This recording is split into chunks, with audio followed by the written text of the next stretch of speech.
చేమకుర్తి మండలం ఆర్ఎల్పురం గ్రామంలో జరిగిన స్వచ్ఛాంధ్ర స్వర్ణాంధ్ర కార్యక్రమంలో ప్రకాశం జిల్లా కలెక్టర్ రాజాబాబు, ఎస్ఎన్పాడు ఎమ్మెల్యే విజయకుమార్ పాల్గొన్నారు. ఈ సందర్భంగా ప్రజలకు స్వచ్ఛాంధ్ర స్వర్ణాంధ్ర కార్యక్రమం యొక్క ప్రధాన ఉద్దేశాన్ని ప్రకాశం జిల్లా కలెక్టర్ రాజాబాబు మాట్లాడారు.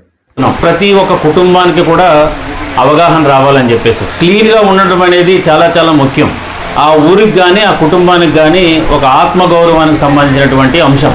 ఏ ఫ్యామిలీలో అయితే, ఏ కుటుంబంలో అయితే, ఏ ఇల్లు అయితే శుభ్రంగా ఉంటుందో ఆ ఇంటిలో ఉన్న ప్రతి ఒక్కరికి కూడా గౌరవం ఉంటుంది. అలాగే ఆ కుటుంబాలన్నీ కూడా బాగుంటే ఆ విలేజ్కి గౌరవం ఉంటుంది. ఆర్ఎల్పురం కూడా ఒక మోడల్ విలేజ్ లాగా గుర్తింపు తెచ్చుకోవడం కారణం ఏంటంటే ఇక్కడ ఉన్నటువంటి ఫ్యామిలీస్ అన్నీ కూడా ఈ స్వచ్ఛాంధ్ర ఉద్యమంలో యాక్టివ్గా ఉన్నారు కాబట్టి మీ అందరూ కూడా ప్రత్యేకమైనటువంటి గుర్తింపు రావడానికి కారణమైంది.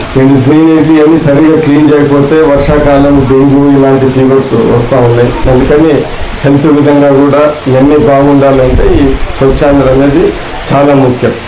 ఆరోగ్యం అనేది తెలియకుండా ఈ జ్వరాలు రావటము, దానివల్ల అనేక జబ్బులు రావటము, దానివల్ల మీరు హాస్పిటల్కి వెళ్ళటము, ఉచితంగానే 20-30 వేలు ఆ హాస్పిటల్ ఖర్చు పెట్టడం, ఇవన్నీ ముందు జాగ్రత్త చర్యలు ఏంటిదంటే మన ప్రదేశము క్లీన్గా పెట్టుకోవటం అనేది చాలా ముఖ్యం.